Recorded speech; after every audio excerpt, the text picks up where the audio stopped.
you. Thank you. Thank you all. I'm assuming they're clapping. So Yeah. this is like a standing ovation, really. Oh, What a crowd. we should probably wait for them to just let it die out. Oh, Okay. wow. Okay. Yeah, wow, that was huge. uh, It is very weird to yes. do these in a Zoom. I'm grateful everyone is here, but yeah, I'm so used to live audiences. It must be hard for you trying to calibrate to the audience reaction, and you're waiting for laughs or whatever, and it's just There's a certain element of that. I feel like, but there's also anytime you're in front of a live audience, and I don't know if you feel a similar thing, when you have something that you think is moving or funny in your mind, at least I kind of assume, okay, this is kind of funny. yeah. This won't like, I don't need to like give it too much of a moment because I expect everyone to like, you know, have uproarious applause or anything like that. It's kind of funny. So I've paced myself in this way, or like, oh, I think this is going to be really funny. So let me just build to it. And Yeah. then if it's not, you're kind of like, oh, okay. I've got to kind of catch up to that. Yeah, I don't know. Is that something when you've done like live readings? Is that Oh a thing yeah. that you It's do? I've actually been kind of enjoying these in a little bit because I'm not getting so caught up in paying attention to every little nuance like that. And like I completely lose track sometimes of what I'm talking about because I'll feel like they laugh too much. I must have done something that, and they're laughing at me or something like that, or Right. or something. I can get thrown off so easily.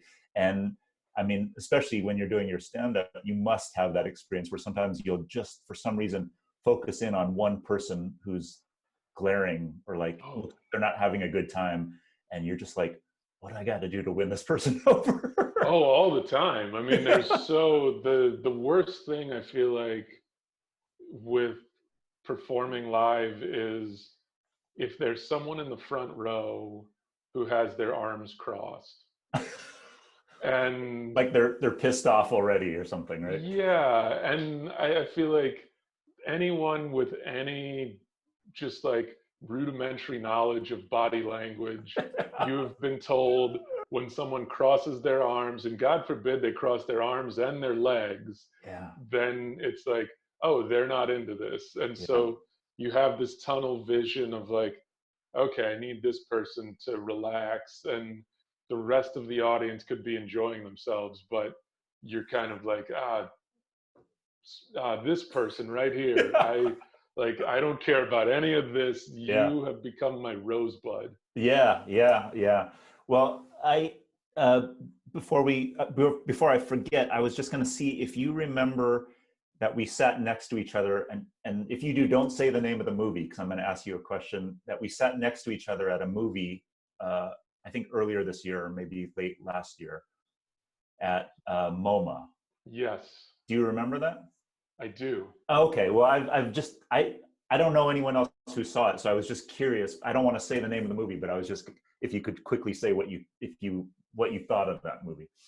Sure. I mean, I'm also willing to say the name of the movie. Oh yeah, okay. Well, uh, I it I walked out with a lot of questions. yeah, Did not I did not get it. yeah. Yeah, we saw The Dead Don't Die. Okay, you're going for it. Yeah, Yeah, and I and look, there are people who might enjoy it, and I I felt like it to me struck as being like such a meta commentary on itself, oh yeah. that like it was meta on top of meta on top of meta in a way that I was like, I don't I it lost me, and Hmm. it lost me kind of early. Hmm. And then I I and at some point, I think once it lost me, I was like, how did all of these people, uh, were they lost in the process? Did they, or were they just like so on board? And I feel like that to me is one of those things. only, and I say that only as a person who I have not done a lot of movies, but the one thing I know about doing movies is I did a movie once where I think it was like a 3-week shoot, and a week in, I remember a few of us feeling like, oh, this is a turd. And in that moment, you can't, it's not like another job where, like, if you go get a job at a fast food joint and you're like, Yeah. this isn't for me, I Yeah. quit, Right. you can walk away. Yeah. There is like, oh no, you still have to see, you've got to finish your shift, and your Yeah. shift is 3 weeks long, and like ADR and all this other stuff. And so there's this moment where I was like, oh wow, this, my experience was like, this is a turd, and I still have 2 weeks left, and I got to finish it. And when I watched that movie, I did find myself wondering, oh, for the people who are uh, who made this movie, did they get it and I'm just the idiot, or were they at any point like, oh yeah, this wasn't what I thought it was going to be, but I I, just got to finish it out. I felt like I sensed that everybody was having a fun time making it, and that was a little bit infectious for me. Like I sort of wanted to have been there, you know, like it seemed like it was a lot of old friends having a good time together. That's Um, true. yeah, and I, since you brought it up, I also just want to say that I've admired a lot of things that you've done since then, but I first learned about you when someone gave me a DVD copy of Medicine for Melancholy. And Oh. I thought you were fantastic in that. I thought you were really great. And I sort of envisioned you just being a dramatic actor from that point on. And then everything else was kind of like this amazing surprise to me. So, and of course I love the stand up too, but Well, that was thank you. that was the first time I saw you. And I thought that was a great. Oh no, thank you. That was the first thing I ever did. I think, prior to that, all I'd ever done was like, Mark Maron would put me on Air America to do Mhm. silly characters, and Right. so it's, yeah. I don't think you're not the only one. I remember, I think Chris Rock was a guest on the Daily Show and saw me and was like, "Wait, you do comedy?" Yeah. Well, Like, that makes the performance all the more impressive because you weren't joking around or anything in that role at all. You no, but it's a funny thing because I feel like in reading this book, so much of what there are those kind of subtle things when you that I could relate to, of like meeting a hero or meeting someone you admire, and just that feeling of like, oh, I like, this is a moment to sort of have a conversation with this person, and how almost like weirdly dismissive they can be of know. that, Yeah.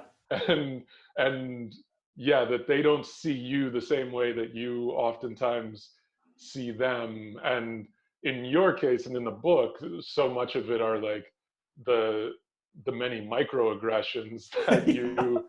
you've endured, that are, I think, one, like, I was so happy, not happy, but like, I so appreciated reading those and seeing them play out, because I think there is this aspect of uh, the experience of being a minority that other people don't always relate to or see, and you kind of chalk it up as like, oh, that's a one-time thing that Yeah. happened to one person in a movie. Yeah. And it's like, oh no, you can catalog them, and everyone can. And so it was like very nice to kind of like see, I could see a version of myself in that. Well, I did another interview earlier, and not today, but earlier this week, and someone was saying like, reading this book, it seems like there were some times where you felt like you were the only Asian in the room, and I was like, I literally was the only Asian in the room in a lot of these stories. I mean, you know, the early days of alternative comics, you know, sometimes going to these literary parties or magazine parties or Yeah. something like that. There's often times where I am that guy. So it's not it's not just a feeling. It's the reality. Yeah. No, and that's such a, I feel like that's such a strange, it's such a strange thing to kind of like build a callus towards. Yeah. And I can say, like, even as a comedian, and I think coming up through places like the Upright Citizens Brigade, and even just in the alternative stand-up world, you find yourself at shows where, yeah, I'm the only person of color on stage, or on stage and in the audience. And and, or similarly, you get invited to these functions and Yeah. you are the only person of color in the room. And it is a strange thing those first few times it happens. It's always strange, but then at some point, it feels like you get this callus to it, and then there's something that kind of like wakes you up, or like Right. just kind of like a new, oh no, we can cut deeper in there. And Well, yeah, that's what I was going to say, is that I think I developed that callus as a child, so a lot of times in those situations, it never even occurs to me, but it takes something like, there's a scene in the book where I go up to someone who I'm excited to meet, and he asks if I'm Japanese. And when I say yes, his instant response is, I love jujitsu. And that's kind of when it all comes into clarity for me. Like the whole time before that, it never occurred to me, but it's those little moments where you sort of like, oh, now I'm aware of how you see me. yeah, no, it's a very strange thing, because it is like you build up that callus and then you feel like, okay, I'm in this world and I'm comfortable in this Yeah, world. totally. And then, yeah, there is something that can just sort of jar you out of it. I can think, yeah, in my own life of like, I lived in Los Angeles for a very long time and did improv out there, and was doing shows at the Upright Citizens Brigade. And I and I say this, someone I was a fan of. I was a fan of Robin Williams, and he was hanging around the UCB and would ask to join improv shows. Yeah. And I was on an improv group, and there was another black performer named Thomas Fowler, who's a good friend, and we were both on the team together. And it was one of those rare times where it was like, oh, here are two black people on an improv team together, and we're doing these shows. And Robin Williams asked to sit in with us, and Oh so my we were God. like, oh wow, yeah. And at one point in the show, Thomas and I are on stage and we've set up a scene and we're just kind of talking to one another. And Robin Williams came out and he just started doing like a jive talking. Like he was like, hey Oh. there, what's happening? And we were like two guys in a law office or something. And it was one of those moments of just like, oh.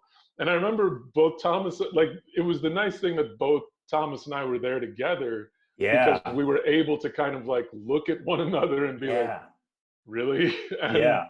we then just kind of like shifted, like, and just kind of like quickly found a way to get off stage and let someone else get in there, and kind of try to correct him on our way out. But it was this thing of like, yeah, this is what a weird thing. And and yeah, it reminds you, as much as you're like, oh, I feel safe here, it does kind of remind you, oh yeah, I'm not fully safe here.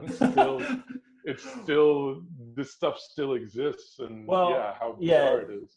not and for me, it's not just those kinds of incidents, but it's just in general, like, because some of the things that I depict in the book, like I've become totally uh, uh, kind of resistant to the idea of going up and introducing myself to people, even if it's in sort of a legitimate setting where it wouldn't be like me barging in on them. But I just have had a lot of experiences of kind of nervously going up to someone whose work I admire in some way, and often kind of wishing that I hadn't done it. Not because it's not some horrible experience happens, but it's just like, oh, they were so perfect in my mind, and now I feel like I bothered them, or something like that. Yeah. Well, and it always feels like it's never going to be what you want it to be. And there's never, I mean, even when it's like, there's not like a particular, there's not even a particular answer for what it could be. That like you see someone, like, to see a person you admire in the best case scenario, I feel like our brains are like, oh, if I saw, you know, if I saw Bill Murray and I went up to him and said, I'm a fan, that he would immediately be like, and I'm a fan of you. Yeah. And come Right. on, let's get in there. There's a car outside and Yeah. we're going to go get hot dogs and fly in a jet to France and do whatever. And even in that version, if that's what happened, I feel like you would be, in your mind, you would be like, why is this person doing this? This person is insane to have just like picked me up and put me in a car with them for hot dog. They don't know me. And I don't know them. What is Yeah. going on? And like, and so I feel like there's, yeah, in that strange way, there is this element of it that's like, oh yeah, it's never truly worth meeting anyone. Yeah. um I wonder for you, as you have, you know, you've been doing this now for a long time, and I don't say that to, I'm saying that as both another person who has gray in his beard, and Yeah. we are the same age. So I'm not saying this to say you're old, because it Yeah. then means I'm old too. But I say this as someone who's been in their career for a while, who has now got fans of his own. What is your experience now when you've met fans who might be cartoonists themselves, who might be illustrators? Uh, do you do you go back to that place of the young artist at a party going up to someone you admire, and does that then kind of create a neuroses for you that you don't want to give this person the Yeah. same, like their like 3 pages in their version of of their kind of like the loneliness of the Yeah. long distance Yeah. cartoonist? I think the thing that makes it easier for, well, two things make it easier for me, which is that that doesn't happen that often. It's not like I'm constantly being accosted by people, and especially in New York, it never happens. But uh, the nice thing is that I've always just been, I felt an affinity with cartoonists, whether they're professionals or amateurs. The kind of person who chooses that as their life is kind of inherently, right up my alley in terms of the kind of person I might want to chat with for a little bit or hang out with. So, I think it would be different if I was in some other industry, but there's definitely kind of there's a range, but there is a cartoonist type, and they're generally someone that I feel some kind of affinity with, and they're almost always polite and kind of nervous and everything like that. And so I enjoy that. So it's Yeah. not like a chore for me. No, that's good. Yeah. I feel like, and I think to your point, I feel like cartoonists, there's also something that feels approachable in a way that maybe like an actor or musician isn't, because it feels like so much of being a cartoonist is being observational and Yeah. being a bit open and curious to the world. Yeah. And I think uh, yeah, that I could see where anyone who is a cartoonist would be kind of like an empathetic person, because there is an element of like, oh, I'm observing everything that's going on. I'm trying to pay attention to people's feelings because I maybe want to try to capture this moment, and it speaks to something that I feel like might be universal, or might be something that other people will resonate with. Yeah, and I think it sort of, the kind of work I do narrows it down to a very, specific kind of person. Like if I was a heavy metal guitarist or something like that, I'd be terrified about being recognized out in the world or something. But I've actually received a couple times, I've gotten messages over Instagram where people have said, I saw you in some place in Brooklyn or in the city, and but you were in kind of your frazzled dad mode. I saw you were dealing with your kids, and I didn't want to bother you, but just wanted to say hi or something like that. And I thought, like, that's so thoughtful, and sort of like they sense that sometimes I'm happy to chat with people, and sometimes I am barely holding it together. I feel like that's a uniquely New York thing, because I definitely feel like I've had moments where some people will come up and then others where people will hang back. What's funny though is in the book you have two moments that you talk about of just like one being sort of directly recognized in dad mode. Oh, yes. And then another not being recognized but being talked about. Oh, yeah.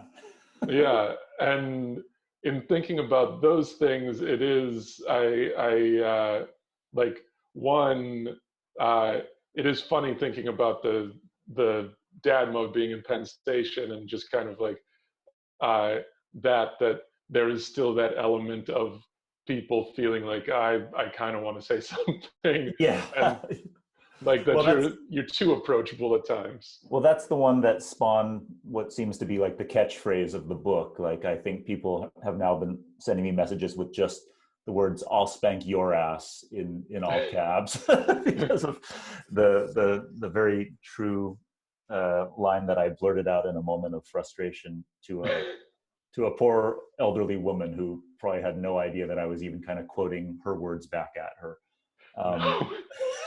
And the other thing that you allude to was actually kind of a restaurant you might be familiar with, a Japanese place on Flatbush Avenue. And my wife and I sat down for dinner, and just if it didn't actually happen to me, I wouldn't believe it, but I can tell you that it's true. That at the table right next to us was a young couple who, the minute we sat down, began discussing one of my older books, completely unrelated to me having sat down.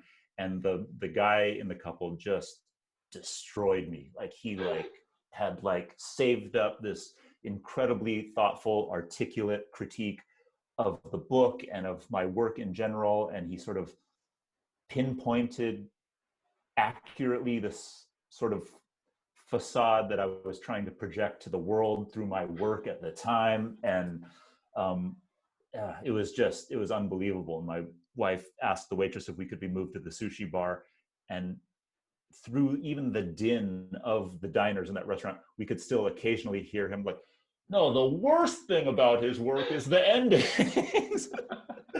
And I actually had to restrain my wife because she's got a little bit of a temper, and so she was going to go over there and teach that guy a lesson. And I think she was a little angry at the woman too for kind of passively bowing down to this guy's opinions. And so I had to sort of hold her by the sleeve, and we just agreed to leave the restaurant and get a pizza instead. Now, here's my question. If she wasn't there, would you have, if you were just eating alone, would you have stayed at the table, or would you have moved to the sushi bar? Would you have engaged almost either angrily or like a undercover kind of are you talking about this book, and what do you what if you were by yourself, how do you think you would have reacted? Now that I've thought about it, the weirdest part of it, aside from just the coincidental nature of it, was that I was really gripped with a fear of embarrassing that guy. Because I thought, even though my feelings were getting hurt or I was feeling embarrassed, I thought, how mortifying for him if I turned to that moment and said, "Well, I'm glad to know what you think of my work," or something like that. And so my fear, the main reason why I was holding my wife by the sleeve, was in a way because I didn't want her to go over and reveal that guy the sort of faux pas that he made, and Right. I don't know, something about watching him have to endure that was worse than anything else. I don't know. Even though I detested the guy, I don't know, I didn't want him to go through that. I don't know what I would have done if I was alone. That would have been the ultimate anecdote from this book, if I had actually been sitting there by myself and just had to sort of like sit there paralyzed. Yeah. No, because I think about that just in reading it and seeing you have to restrain your wife and feeling everything that you're feeling, like the beauty of it. And I think it speaks to, one of the kind of like uh, overarching themes in the book is uh, the beauty of the relationships you have with your wife, with your children, and just how much they mean to you, and how much they are a part of your life. And so the idea of being by yourself, uh, it feels like so much of the early part of the book is the challenge of being by yourself, but then as your family grows, there are still those feelings of loneliness, but they're loneliness in different ways, but also in some of these really kind of like in these moments that are very strange, or like something like that is so, you know panic inducing, maddening, that like you have someone there with you to share this moment with. And so I think about like the idea of, oh yeah, if you were by yourself, how that shifts your attention, how that shifts your neuroses, how that kind of shifts all those things. But what is beautiful is that you do have someone here to experience this with you. Yeah, yeah. I mean, I think maybe no one would believe that particular anecdote if it wasn't for Sarah being, if we're telling the story at a dinner, that she can sort of, vouch for it and say that she was actually there.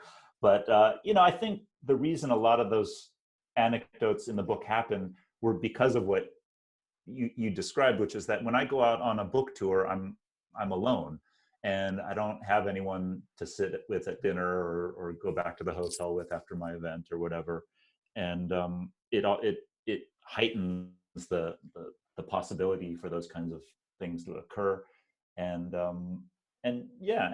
it's just, there's sort of different types of loneliness. I mean, I think I depict the early phase of my life when I was a kid, or when I was living alone in California, and just focusing only on work and drawing comics all night long, and really kind of building a career, but at the same time feeling very much alone.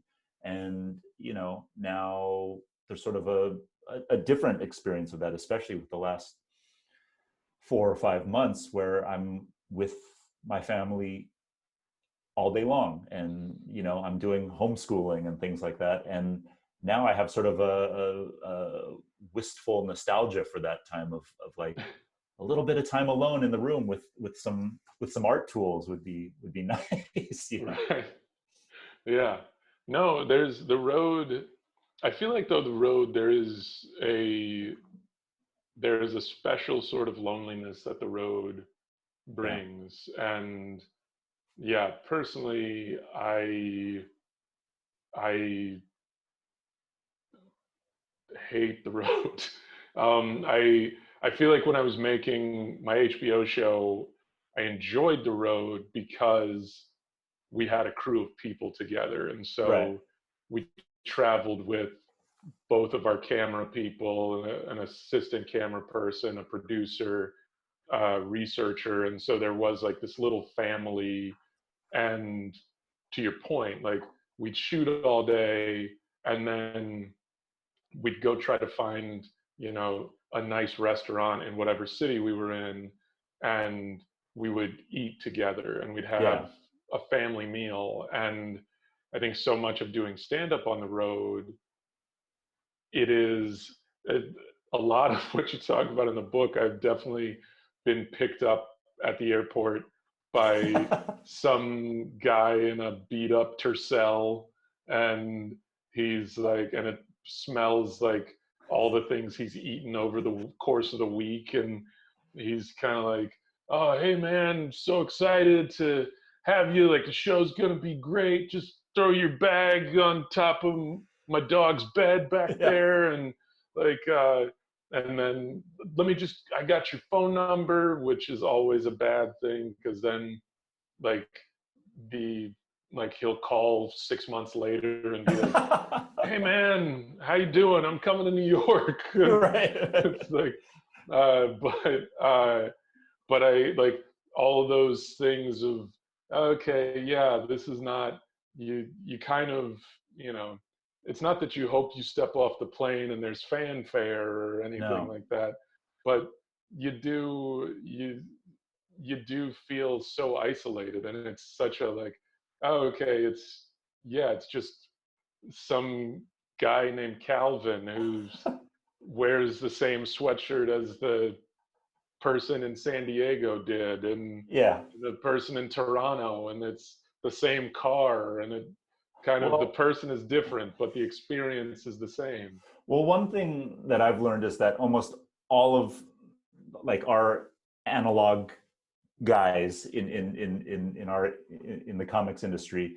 and our hosts when we go to these comics festivals overseas, they're always more fun-loving and well-adjusted, and they like to go out and do stuff more than me and my cartoonist friends do.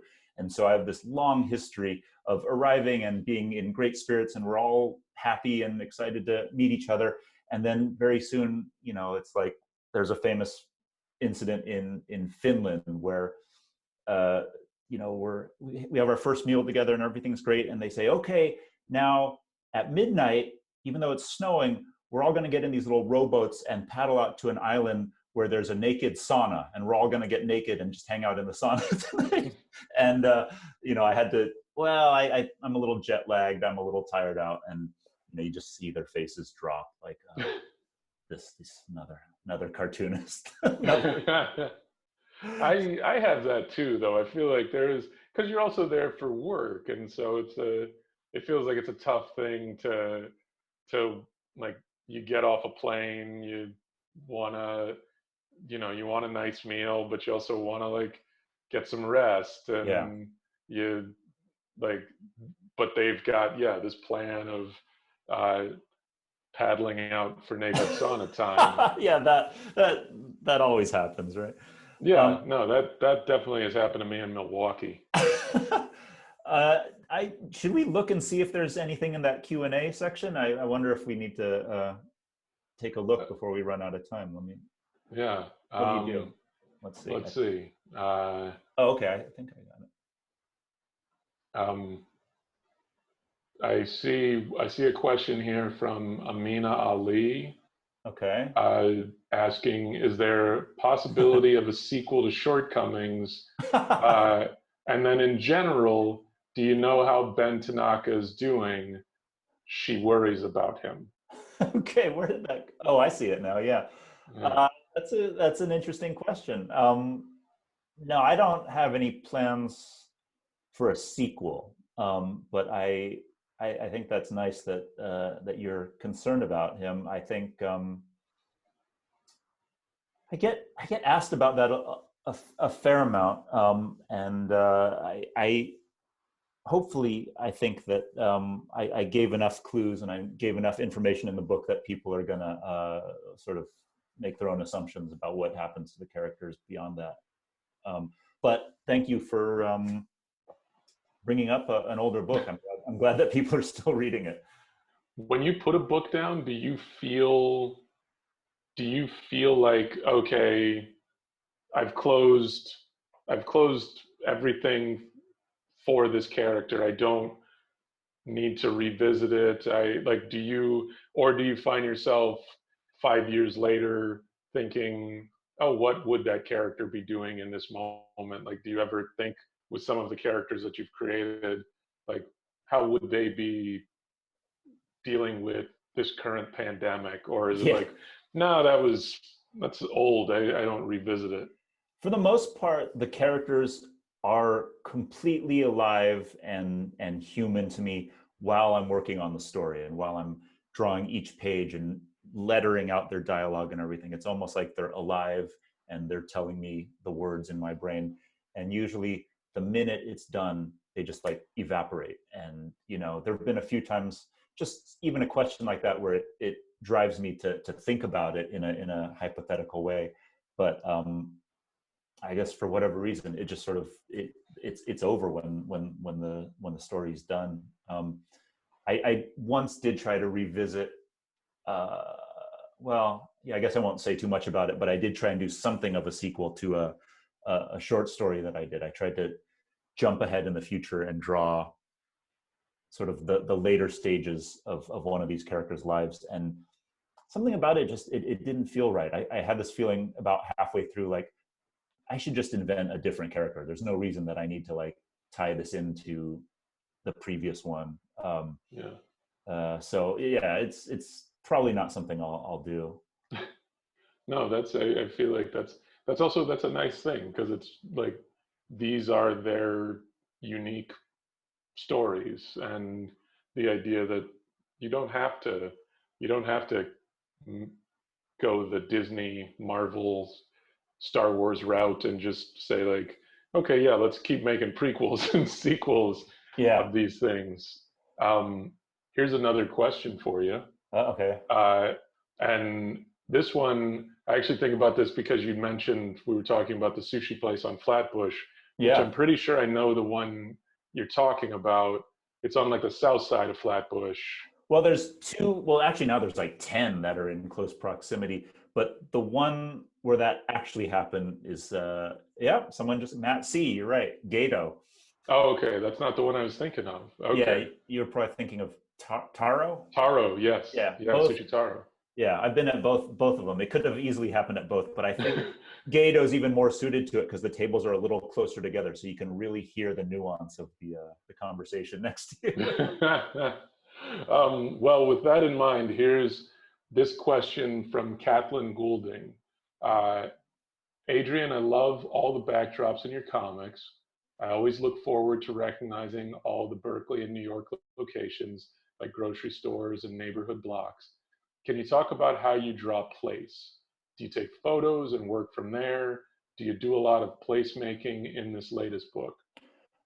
Thanks for asking, because at least in the past, I put a lot of care into that. And like with my book Shortcomings, I kind of did like location scouting. Like every scene took place in an actual location that existed either in California or in New York.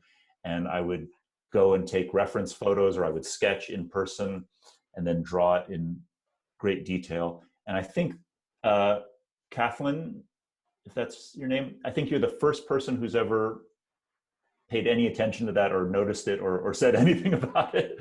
Really? So I appreciate that. And because of the sort of muted response to all that work, I've sort of felt like sometimes it's more work than necessary. And so, for example, like in the new book, I draw things a little more sketchy and roughly, and I sort of give something to give the impression of Penn Station or something. But I didn't go to the effort of taking the train there and drawing from life and getting everything perfect, because I think for the most part it doesn't matter. But yeah, if you look at Shortcomings in particular and some of the things in Killing and Dying, I get sort of this kind of obsessive level of need to capture background. So maybe something about it comes through subliminally in the story to people and it resonates a little bit, but mostly I think that was some preoccupation of mine more than anything that really registered for the readers. Oh wow, that's fascinating, because I would have assumed more people have asked. I think that your backgrounds and just the detail work is beautiful, and it is one of the things, whether I think about your books or even the New Yorker work that you do, I'm always so caught up. And even with the sushi restaurant, I thought it was Sushi Taro just Uh-huh. because of some of the way it looked laid out in my mind. I was like, oh, I think this is Sushi Taro. And Mm-hmm. so uh, that people don't give you enough, uh, don't talk about that enough is surprising to me. One thing that because one thing I was going to say in reading this, but also in so much of your work, and I'm going to ask a question, then I'll get to Jose Renteria's got a question. But one thing that I was going to ask you is, so much of your work for me feels incredibly cinematic, Mm-hmm. and I look at the way that you set up panels, and it feels like a film to me. You've made choices that I think go beyond like a sort of standard cartoon, and it has this very cinematic feel in a way where I've always wondered, have you ever wanted to direct films, or is that something, or even direct animation, because it is so, just seems so well thought out, and you could take snapshots of each frame and lay them out, and they would feel so lifelike and so cinematic in my mind. Yeah, I've for as long as I've wanted to be a cartoonist, I've also had an interest in filmmaking, and making comics was just much easier to do when you're a kid alone in your room. I made some like Super 8 animation things when I was a kid, but uh, I think for whatever reason, when I start to try my hand at that, I end up doing more writing rather than thinking about directing. And I think that doing screenwriting is still a little closer to my experience of basically sitting in a room and making things up and trying to make it read nicely. And there is a part of me that loves the idea of directing. I mean, I'm such a fan of films in general, but I also know that it requires this whole other skill set in terms of like, going over and speaking to actors in the appropriate way, and managing things. And everything I read about directors, it says like the main skill is that whenever anyone comes at you with a question, that you have to have an answer. And that feels like a nightmare to me. That feels like a literal nightmare to me. Wait, I think I just saw something pop up from the moderator, or from Bookstore Magic. Let me look there. Okay. Loving the convo and these questions. I think Jose should be the last question. We're nearing the end of our time. Oh. Okay, that was in the chat thing. So. Oh wow. Okay. Who's? Jose Renteria has a question. He is asking, why do you think that comics and autobiography fit together so seamlessly? Oh, okay. Thanks, Jose. That's a good question. And let me apologize. I don't know if I've been gendering these people, and I don't know if I've misgendered anyone. Oh, so I'm just gonna throw that out there. But okay. Jose, why do you think that comics and autobiography fit together so seamlessly? I think there really is like a long tradition of, at least within underground or alternative comics, to do autobiography and to sort of place yourself as the artist, as the main character. And I'm not sure. I think there's something about the fact that it's such a solitary pursuit that it makes it a perfect match for that kind of intimacy. The idea that it's work that's created by one person, and then you read it by yourself. It's not the same as making a movie where you have that communal experience of enjoying it with a bunch of other people. And that was actually something I was really trying to tap into with this book, and the design of it and everything. I wanted, and the drawing style, I really wanted to give people the feeling of flipping open my private sketchbook and seeing kind of an unvarnished style of expressing myself, kind of as a departure from previous work, where drew everything kind of in the same style that I might do like a New Yorker illustration, where it's in color and it's drawn with a super expensive brush on fancy paper. And this was just using one pen, and it's on cheap paper that I bought at Staples, and I just wanted to overall give that kind of first person experience. Yeah, and doing that on cheap paper from Staples, which, you know, this is how you get your Staples sponsorship deal. But in that process, did you, I assume you went pencils first, or did you really just go pen?